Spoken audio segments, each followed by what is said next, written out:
Today we have headline number 1. Netanyahu government is an extremist government, dangerous for the people of Israel, says Jagmeet Singh. This is from a National Post article, and within this article it says, as per Jagmeet Singh says, the NDP leader calls the Israeli prime minister an extremist with dangerous policies. And I quote, "The Netanyahu government is an extremist government. This is an extremist himself with very dangerous policies, dangerous to democracy, dangerous for the people of Israel," Singh told reporters. The comments did not sit well with Netanyahu, and I quote, Netanyahu said, "It is not Israel that is deliberately targeting civilians, but Hamas that beheaded, burned, and massacred civilians in the worst ways, in the worst horrors perpetrated on Jews since the Holocaust," Netanyahu said on Tuesday night in a post on X that tagged Trudeau's account. While Israel is doing everything to keep civilians out of harm's way, Hamas is doing everything to keep them in harm's way, Netanyahu said. Israel provides civilians in Gaza humanitarian corridors and safe zones. Hamas prevents them from leaving at gunpoint.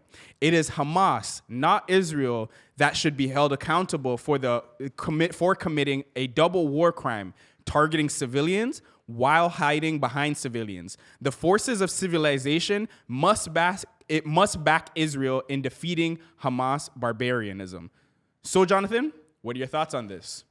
I mean, the reality here is two wrongs don't make a right. Like, that's like the very simple way to look at this. What's happening in Israel and Palestine, there's bad things happening on both sides. And I don't want to get into justification because I think that's such a dead-end argument for so many people. But what I want to say is like this, is the death count in Gaza is over 13,000. Right? And it's stayed pretty stable in Israel, around 1,300. They know they knocked it down a little bit. Hamas, it was horrific what they did on October 7th, right? Horrific. And, you know, what Israel's done since, people, self-defense, sure, that's fine. But a lot of what's happened in Gaza and in the West Bank has also been horrific.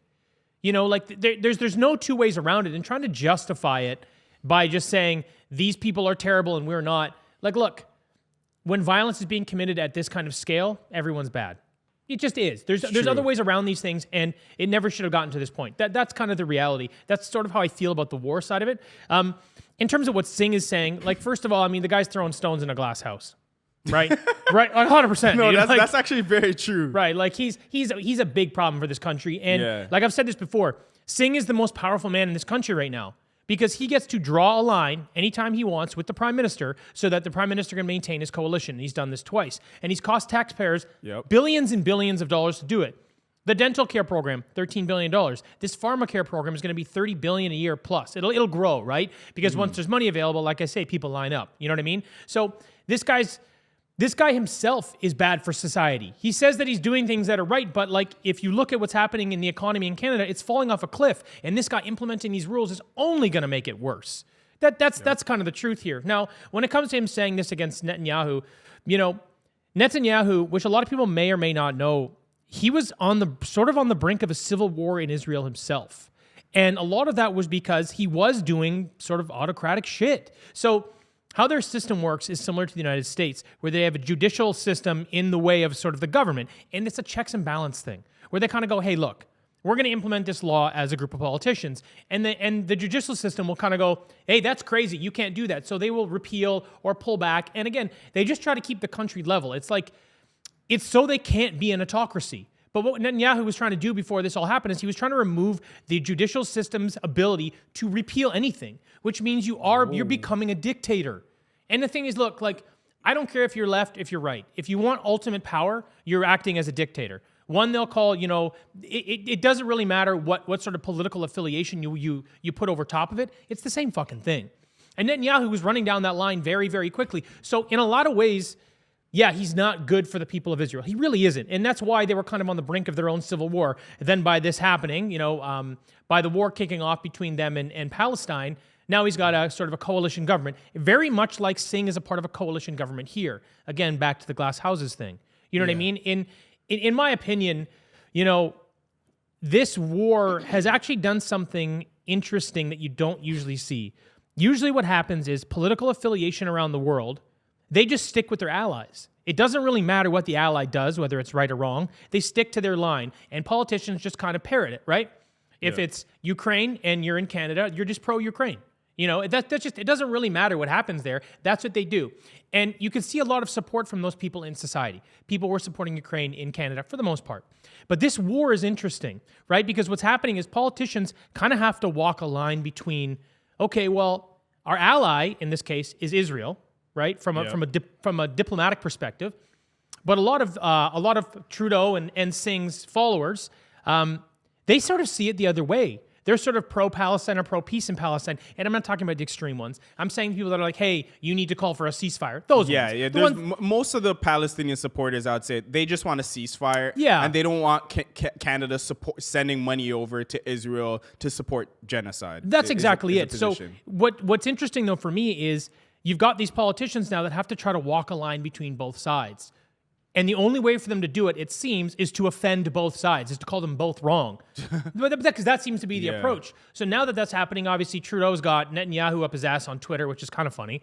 And then Singh's running to his defense. I guess he's his little bulldog. I don't fucking know. But that's where this all came from, right? He was like, oh, you're attacking Trudeau. I'm going to go out here and say something and show a little support. Yeah. To me, it's all a bunch of diplomatic bullshit. Neither one of them really affect each other's lives. And I think they're both doing a terrible job. Yeah, it's sad what's going on, and if you really like put it all together, they're playing the political game. I don't think that they actually particularly care about what's going on there at that moment. They're just trying to do whatever they got to do to remain in power, and if they have to toe that line of, you know, hey, I want to say the least offensive thing to my supporters while also not offending my political allies worldwide, they're going to do it. You know what I mean? And this is kind of the tightrope game that they're playing, and it doesn't really serve anyone because your political allies are going to look at you stupidly and your supporters are just going to be angry. But the real question is, what it comes down to is like, is this going to be the wedge issue going into the next election as to what people are going to remember and vote against certain politicians, whether it's for or against? Like, you know, do you think that this is going to be an issue going into the next election and people kind of hold that over both Jagmeet and Trudeau? So I think Jagmeet is sort of in a safe space, and I'll tell you why. Because he is going to continue to be the minority, right? So I think he's sort of in this position now where the NDP are more powerful than they've been in a long time because they're creating this coalition government. And he doesn't have enough votes really to worry too much. So as long as he's able to keep himself in the driver's seat, which he'll say, hey guys, I got this coalition government going for us. Without me, it's gone. Yeah. So he'll stay in power. So the NDP is kind of this thing where they're a little bit under the radar. To me, it's a throwaway vote. Sorry, it's a fucking throwaway vote. I agree. But that being said, I don't want there to be a two-party system in Canada either. So I can respect that it's here, but it is a toss-away, right? So for him, I don't think it's a huge issue. But back to Trudeau and Biden, it is a massive issue. This is the biggest issue we've seen in the Democratic and Liberal Party since Biden came in. Maybe not since Trudeau, because he's fucked everything up. But yes, like let's be realistic. The guy's made a total mess of things. Everything's a disaster since this guy's been in power. But it is a major wedge issue, for the Democrats, and it will be for Trudeau as well. You know, to your question about will it become an issue come election time, it really depends how long this war goes on, right? So there are all these little things. Like I often say that politicians leave things on the shelves and they pull them down when they need to use them as weapons, right? And in this case, if this is still going on and there's no real way to sort of rally your troops. Now, the Republicans are all seem to be on the same side for the most part. It's really the Democrats, the Liberals that are divided here. If there's no way to tie them all together and rally them, and this war is still going on, this very much could be a wedge issue. This really, really could be. But here's the thing that's interesting.